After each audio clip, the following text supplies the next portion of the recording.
Soybean, या भागात soybean होतं जास्त. तुमच्यामधले कितीतरी शेतकरी आज बघतोय मी, मला सोयाबीनची बॅग भेटेल का एक्सलंट, मला सोयाबीनची उत्कृष्ट बॅग भेटेल का असेल का. बाबांनो, सोयाबीन हे स्वपरागीभवनचं पीक आहे. स्वपरागीभवन म्हणजे काय, त्याच्यामध्येच बी तयार होतं. बाहेरून आणून त्याला कापसासारखं किंवा मक्यासारखं त्याला क्रॉस पॉलिनेशन म्हणजे हायब्रिड तयार करायची गरज आहे का. मग घरचं सोयाबीन 30 रुपये किलो 20 रुपये किलोनं बाजारात द्यायचं आणि बाजारातलं 300 रुपये किलो सोयाबीन आणायचं. आपल्यासारखा मूर्ख माणूस आहे का कुणी जगामध्ये.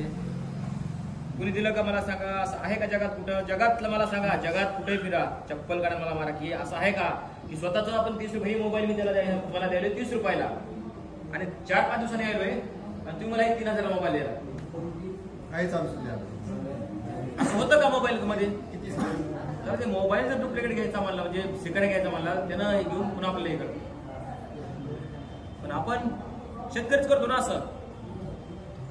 सोयाबीन काही आभाळात लागतं का, काय रॉकेट सायन्स आहे का ते.